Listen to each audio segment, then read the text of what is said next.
न त्वेवाहं जातु नासं न त्वं नेमे जनाधिपाः न चैव न भविष्यामः सर्वे वयमतः परम। इस पर विचार चल रहा था। भाष्य तो पूरा कर दिए थे लेकिन कुछ बातें हाँ शेष रहस्यपूर्ण बातें।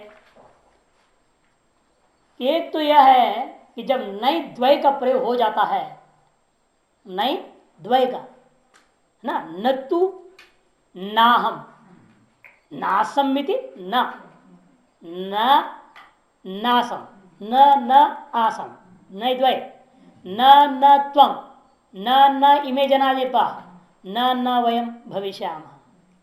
नई द्वय का जब प्रयोग हो जाता है तो वह स्वयं दृढ़ता का बोध करा देता है। अवधारणार्थम नई द्वय मिच्युक्तम।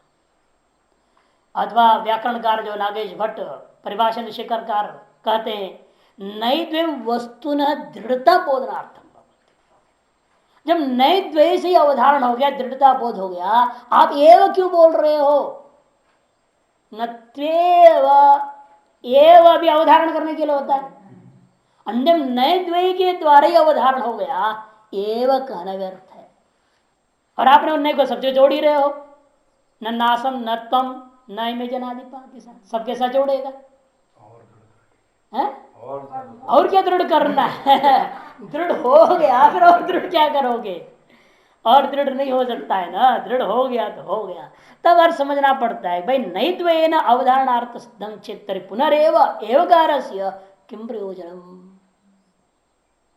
तब कहेंगे वह इस श्लोक में अस्पष्ट रूपेण कथित नित्यत्व का अवद्योतनार्थ आत्मनो नित्यत्व द्योतनार्थम एवं, क्योंकि कहीं नित्य शब्द आया नहीं है। कदाचित नासमिति न, कदाचित न भविष्यामि इति न, माने काक्वा निर्देश, इसको बोलते हैं काक्वा निर्देश करना, कटाक्षपूर्ण निर्देश करना। किसका? नित्यत्व को इनडायरेक्टली बोल रहे हैं। वह नित्यत्व को द्योतन कैसे करें? यहाँ नित्यत्व प्रतिपादित है, क्योंकि बहुत लोग क्या करते हैं, यहाँ व्याख्या करने वाले जितने अन्य लोग रामानुज वगैरह वाले संप्रदाय वाले इसको लिए हैं, तत्वमसी पर नहीं लिया, वो सूक्ष्म शरीर पर ले लिया। ये सब स्थूल शरीर भले मर जाएंगे, ये तुम मैं भी नासमिति ना, अरे भले मेरा शरीर मर जाएगा मैं नहीं हूं, ऐसा नहीं होएगा। क्यों? मेरा सूक्ष्म शरीर बना रहेगा। इसको वो लोग सूक्ष्म शरीर अर्थ पर लेते पूरा श्लोक को, तत्व ऐक्यता पर घटाते नहीं जैसे हम लोग घटाते हैं।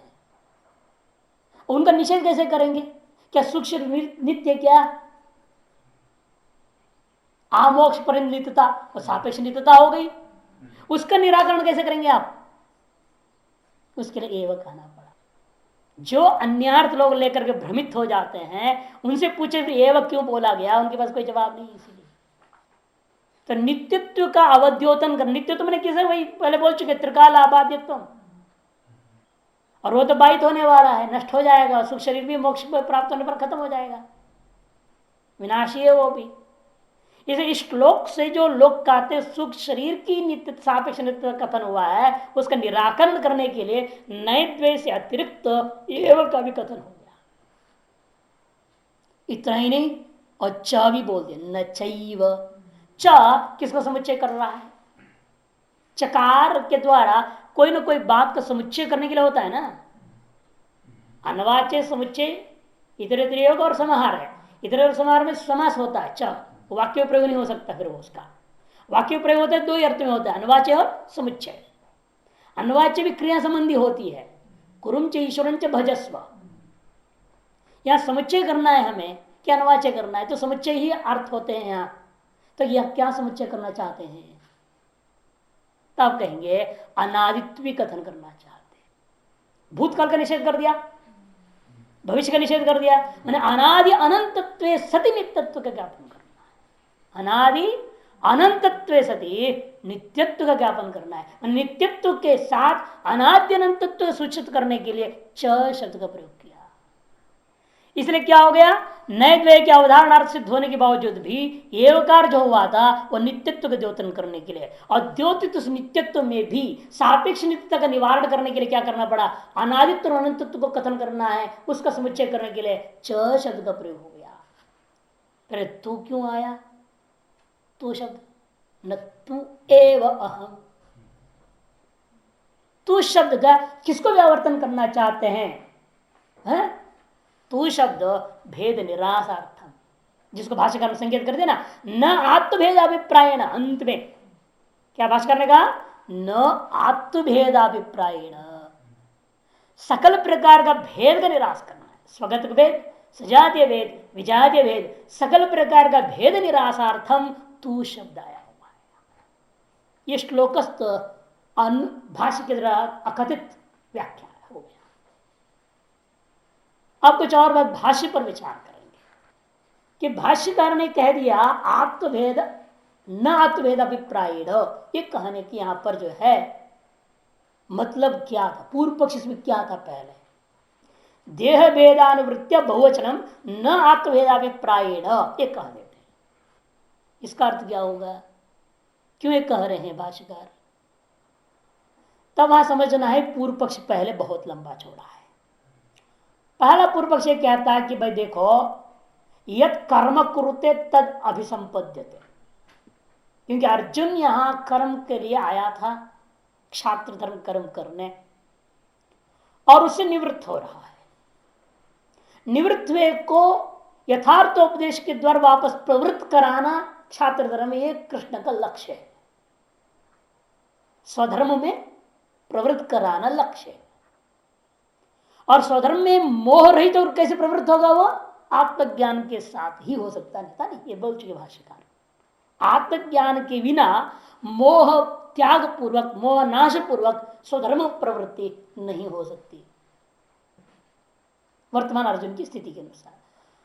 और सभी लोगों के यही हाल, शोक सार विद्यमान, सभी लोग मोहग्रस्त हैं, तो सभी का मोह स्वधर्म में प्रवृत्ति के प्रति जो आलस्य आता है आदमी के अंदर, वह मोहवशात ही होता है। और वह मोह जब तक यथार्थ स्वरूप का ज्ञान नहीं होगा तब तक निवृत्त नहीं हो सकता। इसे धर्मगत मोह, स्वरूपगत मोह, धर्मगत मोह में भी दो, स्वधर्म रूपा कर्तव्य का मोह और ईश्वर संबंधी मोह, ये तीनों मोह का नाश होना जरूरी है। इनमें से अर्जुन को पहले 6 अध्याय के बाद ही लगभग कर्तव्य का मोह नष्ट हो गया, और बाकी 6 अध्याय में क्या हो गया, उसका ईश्वर मोह भी खत्म हो गया। इन दोनों मोह को मिला के एक नाम रहते हैं हम लोग धर्म का मोह, इसे वो कहते नष्ट मोह कहा देता है। वो 11वें अध्याय में भी कहा है मेरा मोह अब नष्ट हो गया, और फिर 18वें अध्याय में कहते हैं नष्ट मोह स्मृति लगता, गतो मोह यहां पर है, वह नष्टो मोह है, 2 बार बोलता है। कहीं उसको पहले कर्तव्य और ईश्वर संबंधी मोह तो निवृत्त हो गया, लेकिन अभी सर्व संबंधी मोह विद्यमान था, वो अंतिम 6 अध्याय से निवृत्त होता है। तब वो वास्तव में समझ के सारी चीजें, शरीर क्या है, सूक्ष्म शरीर क्या, स्थूल क्या है, सूक्ष्म शरीर क्या है, कारण शरीर क्या है, स्वरूप क्या है, ये जानने के बाद अब उसको निसंशय होकर प्रवृत्त हुआ, स्वधर्म में प्रवृत्ति हुई। क्यों, वह यह समझ रहा है मेरे प्रारब्ध कर्म में ऐसा ही है, अब मेरे को इन्हें मारना ही है, ये निर्णय है। आते मेरे को क्षत्र धर्म, क्षत्र में जन्म मिला, नहीं तो मैं ब्राह्मण के घर में जन्म लिया होता और सन्यासी हो जाता, मुझे को रोक नहीं सकता था फिर वैराग्य होने के बाद सन्यास होने में। अब क्षत्रिय धर्म में, क्षत्रिय कुल में जन्म हुआ है भरतवंश में, और प्रसंग युद्ध भूमि में है, अब मेरा यहां धर्म क्या होता है, इस समय उसका निर्णय हुआ युद्ध करने का। इस सारी बात को ध्यान रखते हुए पूर्व पक्ष यहां पर कहना यह चाहता है, यत कर्म कुरुते तद अभिसंपद्यते, श्रुति है जो जैसा कर्म करता है वैसे फल प्राप्त करता है। और जन्मांतर कृतं कर्म भुंजते जंतो अधुना, जन्मांतर कृत कर्म को ही यहां इस समय भोगा जाता है। ये दोनों ही बात अर्जुन के दिमाग में है। इस समय जहां मैं खड़ा हूं इसका कारण क्या है, मेरे ही जन्मांतरकृत कर्म है, और इस समय जो कर्म करूंगा यह कर्म ही मेरे को आगे भी फल देने वाला है, ये उसके दिमाग में है।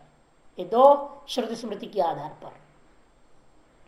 और फल को, युद्ध के फल का निर्णय करके विचार करता है तो प्राप्यांतम करणस्तस्य यत्किंचेह करोत्ययम् तस्मात् लोकात् पुनरेव इत्यस्मै लोकाय कर्मणे।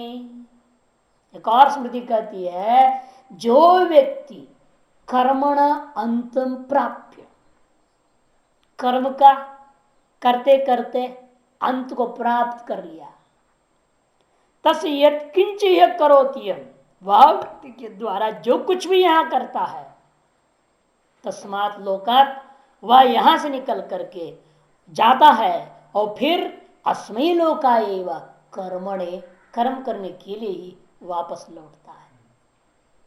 अब अर्जुन में दुविधा होगा, ये श्लोक सुनेगा जब, नत्तेहम जातु नाश श्लोक सुन लिया उसने, तो वो सोच रहा है एक तरफ तो मेरे को लगता है कर्म के आधार पर प्रवृत्त हुआ, उसे विरक्त हुआ, फिर प्रवृत्त कराने की स्थिति बन रही है, तो ऐसे में आपने ऐसे बोला, कुछ होता ही नहीं, सब ऐक्यता खत्म कर दिया, कर्तृत्व भोक्तृत्व खत्म कर दिया है। नत्ते हम जातु ना संग मतलब क्या हुआ, तत्वमसी है, ऐक्यता है। अब मैंने कर्तृत्व भोक्तृत्व खत्म हो गया, अब फिर ये सारा श्रुति स्मृति के आधार पर जब प्रवृत्त हो रहे हैं वो तो बिगड़ जाएगा। इतना ही नहीं, प्रत्यक्ष प्रमाण में भेद दिख रहा है मेरे को, अनंत आत्मा दिख रहा है। आत्मा अनुमान कर रहा है, वो आत्मा प्रति शरीर भिन्न, आत्मा कैसा है, प्रति शरीर भिन्न है। क्यों, व्यक्तिगत कर्म भेदात कर्म दिख रहा है। यदि इन सभी में एक ही होता तो एक को दुख हो, सबको दुख होना चाहिए, एक को सुख हो सबको सुख होना चाहिए ना, एक ही आत्मा है। तो इसका मतलब एक आत्मा नहीं है, आत्मा भिन्न भिन्न है। आत्मा प्रति शरीरम भिन्न, व्यक्तिगत कर्म भेदात, ये अनुमान कर लिया उसने। घटवत, इस घटगत व्यक्ति भेद की वजह से घट का अपना जो स्वरूप भिन्न भिन्न हो जाता है। और आपने स्वयं क्या कहा, त्वम अहम इमे, बोला ना श्लोक में, अहम त्वम इमे, भेद के बिना कैसे बोल सकते हो आप, ये प्रत्यक्ष प्रमाण है, तुम्हारे ही वचन भेद भी सकती है। इससे ऊपर श्रुति प्रमाण है, आदित्य देवा गंधर्वा मनुष्या पितरो असुरा, ये सब गिनती किया, योनियों का अनेक आत्माओं का योनि। और पुराण कहता है देव दानव गंधर्वा यक्ष राक्षस किन्नरा, भागवत में अनेक आत्मा है। आत्मा कैसे कहते हो, आत्मभेद नहीं है, न आत्मभेद अभिप्रायण, भाष्यकार का वचन गलत है, पूर्व पक्ष है। तब सिद्धांत चिन्ह एकत्व व्याख्यापक श्रुति स्मृति विरोधात, एकत्व व्याख्यापक श्रुति और स्मृतियों का विरोध हो जाता है। और ब्रह्मसूत्र में निर्णय लिया असंवस्तु सतो अनुपपत्ति है, असंभव है आत्मा का भेद, अनुपपत्ति सतः भेदो असंभव, क्यों, अनुपत्ति है। न आत्मा आश्रित है नित्यत्वाच्च ताभ्य, दूसरा सूत्र है। इन दो सूत्रों में भाष्यकार में पंक्ति व भाष्य का पंक्ति पढ़ रहा हूं मैं, वहीं का ब्रह्म सूत्र का, उन्हें साफ लिखा भेदस्तु उपाधि निमित्त कहा, मिथ्या ज्ञान कल्पितो न पारमार्थिक, जल सूर्य का आदिवत। श्रुति स्मृति का निर्णय देने वाला ब्रह्मसूत्र में निर्णय दे दिया है, जो भेद है ये उपाधि निमित्तक है, और उपाधियां भी मिथ्या कल्पित। अतः ब्रह्मसूत्र में कहा हुआ बात, निर्णय दिया हुआ आत्म भेदाभाव को, और यहां पर भले भगवान जो है उपाधियों को लेकर उपाधिगत ऐकात्मता का कथन कर रहे हैं, उपाधियों में विद्यमान एक आत्म तत्व का, तत्वमसी के द्वारा ऐक्यता का प्रतिपादन जो कर रहे हैं इस जगह पर, उसके साथ कोई विरोध नहीं है। यह स्थापित करने के लिए भाष्यकार शब्द प्रयोग करते हैं देह भेदानुवर्त्या बहुवचनम न आत्म भेदाभिप्रायण, इसलिए भाष्यकार ने बात कहा। इतना ही नहीं, और भी एक बात, यदि आप कहते हो तो एक आत्मा है, देह के अनेक आत्मा नहीं मानेंगे, देह से अनात्मत्व कथम पीड़या अहिम पीड्यते। यदि देह का आत्मा से कोई संबंध नहीं है, फिर देह का पीड़ित और आत्मा क्यों अपने को पीड़ित मानता है? मैं दुखी हूं क्यों बोलते हो? आप बोलते हैं ना मैं दुखी हूं, क्यों बोलते नहीं? वो कहता है मिथ्या ज्ञान नहीं है तो सत्य है, तो दवाई खानी पड़ती है, मिथ्या है, दवाई खाना भी मिथ्या कहोगे फिर आप, मरना भी मिथ्या है, सब मिथ्या ही है, फिर पढ़ना भी मिथ्या है, मोक्ष मिथ्या है क्यों नहीं? क्योंकि मोक्ष भी मिथ्या है वास्तव में। फिर क्यों करना, क्या करना, पढ़ क्यों लिख रहे भाष्य वगैरह ये बेकार का? जब बंधन को मानेंगे तब तो मोक्ष है ना, जब बंधन ही नहीं है ये तो बंधन भी तो मिथ्या है, वही तो मोक्ष मोक्ष भी मिथ्या, सब मिथ्या है। न बंधो न मोक्ष इत्येषा परमार्थता कहते हैं तब नहीं, ऐसा नहीं हो सकता। ये आवद विकारम तो वस्तुतः है, सूत्र ब्रह्म सूत्र। जब तक आपके अंदर किसी भी प्रकार का इस विकार को लेकर संबंध है तब तक वस्तुतः है, तब तो मानना ही पड़ता है, सारा चीज मानना ही पड़ता है। तो फिर कहते ऐसा है, यक्षवत समझना है सारी बात, यक्षवत तद विमानात, यक्षवत विमानात जैसे भूतावेश न्याय इसको कहते हैं। भूत सवार हो गया किसी के ऊपर, तब जब भूत सवार होता है उस समय जो शरीर के अंदर जो भी दुख दर्द होगा वो आपको मालूम नहीं होगा, भूत को मालूम होगा, भूत को दुख होगा, आपको पता ही नहीं चलेगा भूख लगा कि प्यास लगा कि क्या लगा।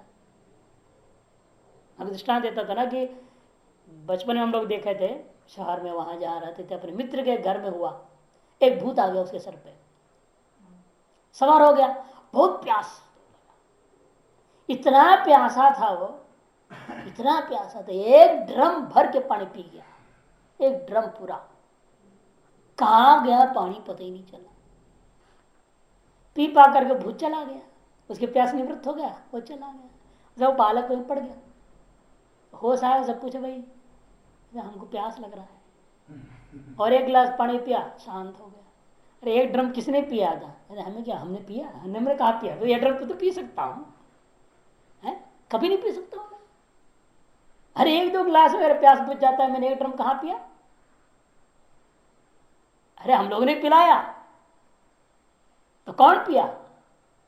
यक्ष ने पिया, भूत ने पिया, और उतने काल पर्यंत आपका संबंध शरीर से नहीं था ना, इसलिए आपको मालूम भी नहीं, ड्रम भर पानी पी। ऐसे कई घटना है, खाना खा लेते दुनिया भर खा लिया, बट खा रहे, क्या हो गया है जिसको इतना खा रहा है? वो भूत खा रहा है, वो थोड़ी खा रहा है। हाँ, दोस्त के घर में घटना, अपने मित्र का छोटा भाई बड़े परेशान हो गए, वो लोग घर में, तो हम लोग ब्राह्मण लोग थे ना, हम लोग को बुलाया, भाई क्या हो गया, तंत्र मंत्र करो, कोई झाड़ो वाड़ो, क्या हो गया, क्या इतना पानी पिए जा रहा है, पानी पिए जा रहा है, परेशान हो गए वो लोग। तो बुलाए, तो हम लोग गए, हमने कहा हम क्या करें, हम तो उससे छोटे थे, इतना ज्ञान तो थी नहीं। हमने कहा भाई मैं पिताजी को लाता हूँ, फिर उनको ले गया, फिर वो कोई मंत्र मंत्र छिड़क दे, सब कुछ किया, तो भूत गया, तब ठीक हुआ वो, देखा हुआ कहानी। इसलिए यक्षावेश न्याय यहां पर भी है, आत्मा का जो है अज्ञान वशात शरीर से संबंध होने से इस शरीर का दुख को लेकर आप अपने में आरोप कर लेते हो, हम दुखी हम सुखी, इसे कहते हैं सत्यानृत मिथुनीकृत्य, ब्रह्मसूत्र का संबंध भाष्य। तो उन बातों को रखते हैं कहते, इसलिए यदि यह नहीं मानेंगे आप तो समस्या क्या होगा, कृतहान अकृत अभ्यापक दोष आ जाता है। ये जन्म होते हैं क्या, आगे कहेगा भगवान कि वासांसी जीर्ण था विहाय इत्यादि, जो पुनर्जन्म का वर्णन भी कथन करेंगे, वो कैसे घटेगा, इसका विरोध हो जाएगा। समन्वय करना है ना आगे पीछे, पूर्वोत्तर विरोध ना हो, इसलिए समझना पड़ता है यहाँ कृतनाश और अकृत अभ्यागम दोष न आवे, इसीलिए यावत जो है अज्ञान है तावत काल पर्यंत सत्यानृत मिथुनी भाव स्वीकार करना है। वह आध्यासिक संबंध को लेकर के ही देह भेद है, उस देह भेद का अनुवृत्ति करते हुए तम अहम इमे यह भेद कर्तन हुआ, न तो वास्तविक आत्मभेदा। देह भेदानुवृत्तिया, है ना, उस पर बोल रहा हूं। देह भेद कैसे आ गया? इसी अध्यास की वजह से। आध्यासिक देह भेद का अनुवर्तन करते हुए ये कहा जाता है अहम तम इमे, वास्तविक आत्मभेद को लेकर नहीं। इतने प्राण है। तब प्रश्न उठता है, ठीक है, तत्र कथम इव, अगला श्लोक के अवतरणी का भाष्य में, तत्र कथम इव नित्य आत्मा इति दृष्टांत माह, वह आत्मा नित्य है, यह किस प्रकार से है बताओ। अगर नित्य तो है, पूर्व श्लोक में नित्यत्व मुख्य प्रतिपादन है, मुख्य बात वहां पर कहा गया नित्यत्व एकत्व, एकत्वादेव नित्यम, द्वैत है तो अनित्यता आ जाती है, एकत्वादेव नित्यत्व, एकत्व का प्रतिपादन हुआ तो नित्यत्व का प्रतिपादन हुआ, नित्यत्व का प्रतिपादन होने से आद्यंत आदि और अंत रहितत्व का निर्णय हुआ, अनाद्य अनंतत्व का निर्णय हुआ, ये सारी बातें आ जाती है। इसे कहते कथम युव, ये प्रश्न उठा, नित्य आत्मा इति दृष्टांत माह, तो दृष्टांत पर भगवान समझाते हैं, देहिनो अस्मिन् यथा देहे कौमारम यौवनम जरा तथा देहांतर प्राप्ति धीरस्तत्र न मुह्यति। देहिनो अस्मिन् यथा देहे, इस प्रकार से थोड़ा और इस अवतरणिका के ऊपर पहले ले लीजिए। नित्य आत्मा यदि दृष्टांत माहा का मतलब क्या हुआ कि संपूर्ण ग्रंथ का जो सार है एक तरह से पूर्व श्लोक में कह दिया, तत्वमसि ऐक्यता, पूरा गीता ही इसके लिए पहले ही बोल चुके हैं। तो पूर्व श्लोक में तत्व का शोधन, नत्येव नासम कह करके तत्पदार्थ शोधन हो गया, बाकी से तुम पदार्थ शोधन करके अतः परम कहता हुआ एकत्व कथन कर चुके हैं। अतः तत्वमसि रूपा जो वाक्यार्थ है मुख्य, उसका कथन तो हो गया, जो गीता शास्त्र का उद्देश्य था वो कथन तो हो ही गया, अब आगे क्यों पढ़ना। तब कहेंगे वही ब्रह्म सूत्र को लाना पड़ेगा, असकृदावृत्ति उपदेशात, आने आवृत्तिर असकृत उपदेशात, आवृत्तिर असकृत उपदेशात, ये सूत्र है, आवृत्ति असकृत उपदेशात। क्योंकि तत्वमसि तत्वमसि 9 बार बोला है ना वहां चांदोग्य में, असकृत उपदेश को देखने से मानना पड़ेगा आवृत्ति करना जरूरी है। प्रश्न उठता है कब तक आवृत्ति करें, यावत अप्रतिबद्ध अपरोक्ष ज्ञानम भवति तावत पर्यंत, जब तक अप्रतिबद्ध अपरोक्ष ज्ञान नहीं होता तब तक करना है। आपका काम बहुत मुश्किल हो गया है? आपका काम बहुत मुश्किल हो गया। हाँ, मेरा काम कोई मुश्किल नहीं है। जब तक हमको आत्मज्ञान हो जाए तब तक बोलना ही पड़ेगा। ऐसे नहीं होता है। तरीका अपनी अपनी है। निध्यासन कराना शुरू कर दूंगा ना, अब तो श्रवण करा रहा हूँ, फिर कहूंगा बैठो मनन करो, मनन के फिर कहूंगा निध्यासन करो, फिर गुरस्त मौनों में आज्ञान विशिष्टा चिन्ह संशया, मौन पूरा हो जाएंगे चिन्ह संशय हो जाएगा। तो इसलिए कहते हैं कि देखो यावत प्रतिबद्ध अपरोक्ष ज्ञान भवति तावत पुनः पुनः पुनः वक्तव्यम इति मत्वा त्वम पदार्थम शोधयति, यह मानकर अब सबसे पहले इधर से शुरू होता है केवल त्वम पदार्थ का शोधन। और त्वम पदार्थ का शोधन में भी सबसे पहले स्थूल शरीर से आत्मा भिन्न है स्थापित करना, फिर सूक्ष्म शरीर से आत्मा भिन्न करना पड़ेगा, फिर कारण शरीर से आत्मा भिन्न करना पड़ेगा, ये क्रम से जाएगा। त्वम पदार्थ का शोधन करना शुरू कर रहे हैं। तत्र भी प्रथमम सूक्ष्म शरीर भिन्न मात्र साधय, तुम ये कथन किया कि शरीर स्थूल शरीर के धर्मों को लेकर दृष्टांत दे रहे हैं।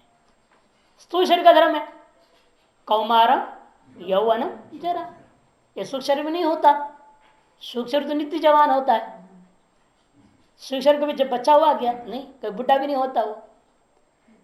हाँ, इसे सूक्ष्म शरीर के अंदर जो वासनाएं हैं वो किसी भी समय जगते हैं तो वो जवानी के साथ जगते हैं वो।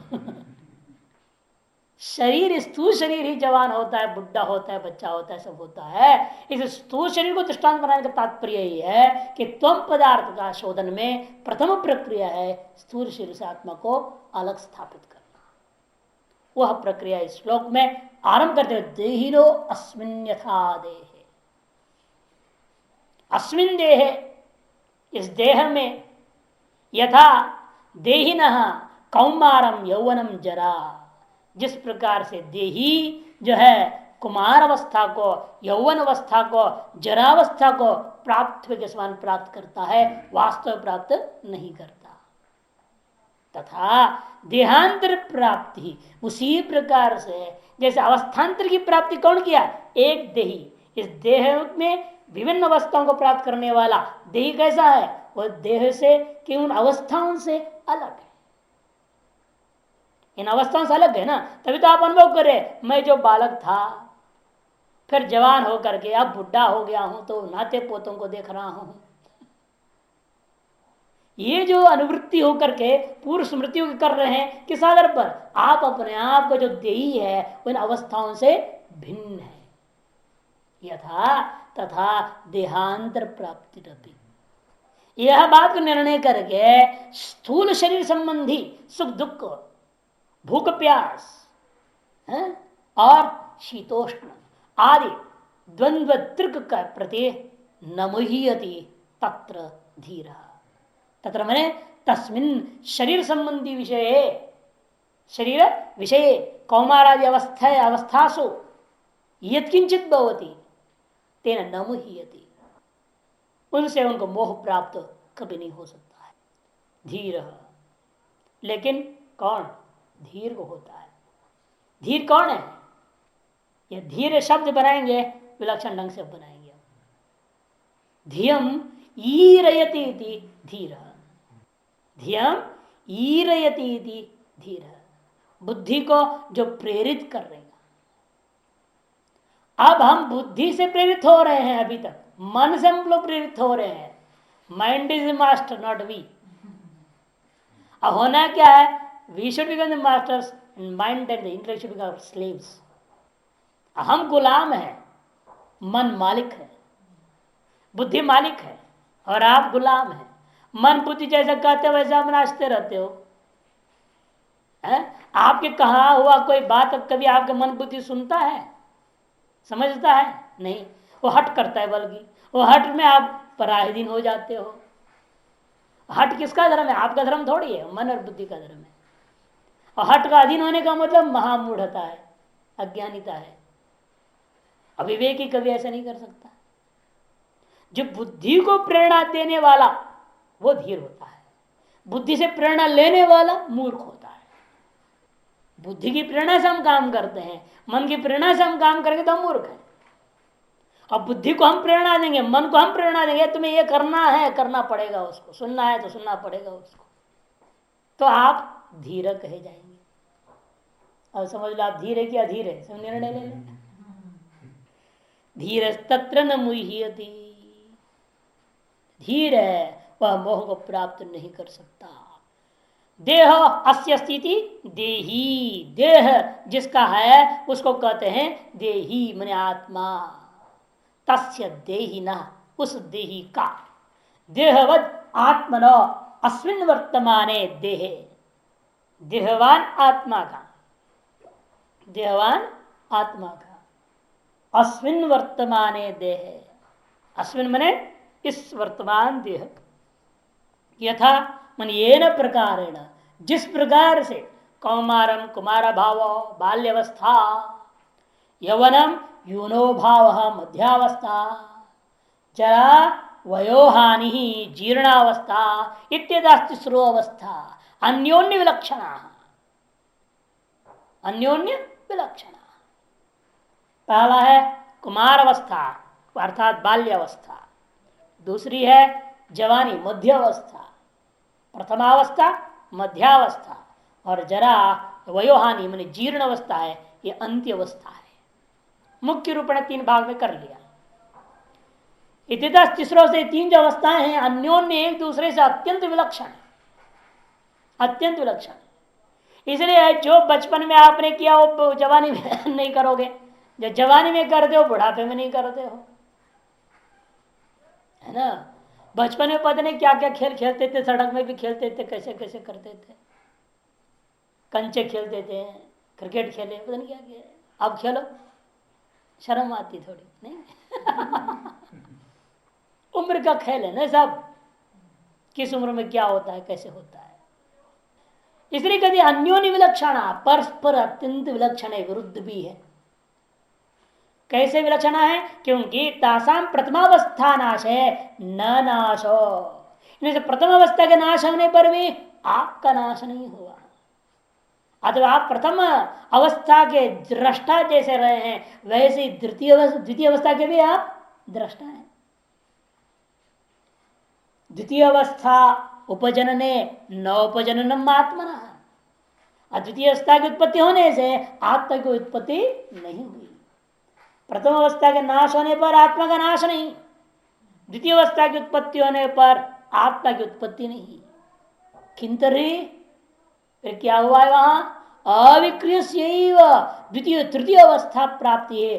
बिना विक्रिया हुए ही उस आत्मा ने द्वितीय तृतीय अवस्थाओं के साथ अपने आप का संबंध बना लेता है। प्राप्ति भवती आत्मनो दृष्टा यथा, जिस प्रकार से आत्मा को बिना स्वयं विक्रिया हुए ही द्वितीय तृतीय अवस्था की प्राप्ति देखी गई है, ठीक उसी प्रकार से यह आत्मा क्या करेगा? इस शरीर को छोड़कर दूसरा शरीर को भी प्राप्त करेगा। तात्पर्य हुआ यह आत्मा स्थूल शरीर से भिन्न है और स्थूल शरीर की विक्रियाओं से यह आत्मा विक्रियावान होता नहीं है, अविक्री होता। यथा उसी प्रकार से इस स्थूल शरीर का मर के दूसरे शरीर का प्राप्त हो जाए तो इस आत्मा का मर के पुनर्जन्म का बात नहीं होगा। तथा तद्वदेव देहाद अन्यो देहांतरम, देहाद नहीं थे देहांतरम समास है, देहाद अन्य इति देहांतरम, इस देह से जो दूसरा देह होता है उसको देहांतर, द्रव्यांतरम, जैसे द्रव्यादन्यत इति द्रव्यांतरम समास किया है, अव्ययभाव समास। दूसरा देह का प्राप्त होने तस्य प्राप्तिर देहांतर प्राप्ति, ऐसे दूसरे शरीर की प्राप्ति होने का नाम देहांतर प्राप्ति है। वह किसको प्राप्त होगा? अविक्रिय शिवात्मनि तीर्थ, अविक्रिय आत्मा ही उसे प्राप्त करता है, ये इसका अर्थ है। इसमें छांदोग्य उपनिषद वगैरह प्रमाण मिल जाते हैं। जीवापेतम वावकिल इदम म्रियते न जीवो म्रियते।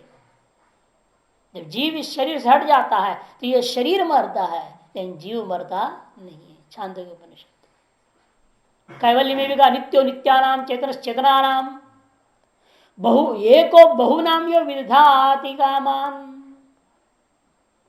एको देव सर्वभूतेषु गूढ़, यही आएगा।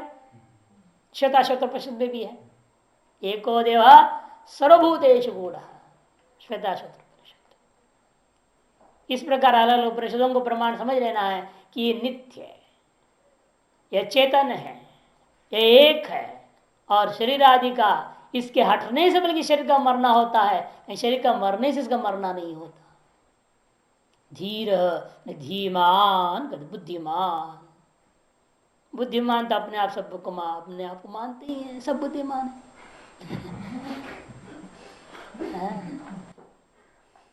धीमान कौन है? नहीं है, सब बुद्धिमान है, सब धीमान है। धीमान तत्रैवं सति न मुह्यति न मोहम आपद्यते। तत्र इस विषय में जब ऐसा निर्णय हो गया, एवं सती इस प्रकार का मान लिया गया, तो न मुह्यति न मोहम आपद्यते, तब हम मोह को प्राप्त नहीं हो सकता। इसमें नीलकंठी ने बहुत सुंदर श्लोक दिया है। यथा ययं ज्योतिरात्मा व्यवस्वान् अपो भिन्ना बहुदैको अनुगच्छन् उपाधिना क्रियते भेद रूपो देव क्षेत्र स्वयं अजोयमात्मा। कभी यथा अयं ज्योतिरात्मा व्यवस्वान, यह ज्योतिर्मय जो सूर्य है, अपो भिन्ना, जल के भांड भिन्न भिन्न हो गया, अनेक बर्तनों में जल रख दिया गया है, प्रत्येक बर्तनस्थ उस जल में उस सूर्य का प्रतिबिंब पड़ता है। बहुधा एकोपि अनुगच्छन, एक हो तो भी उन अनेक बर्तनों का अनुगमन करते हुए वो अनेक जैसा दिखाई देता है। उपाधिना क्रियते भेद रूपो देव, इसी प्रकार से देव जो आत्मा उपाधि के द्वारा अनेकता को प्राप्त हुए के समान हो जाता है। क्षेत्रेषु, कहा? विभिन्न शरीरों में। ये मजो यम आत्मा, इसी प्रकार से यह अजभूता आत्मा जो देव है वह सकल क्षेत्रों में भेद रूपेण उपाधि के वशत प्राप्त कर लेता है, वास्तव में नहीं है।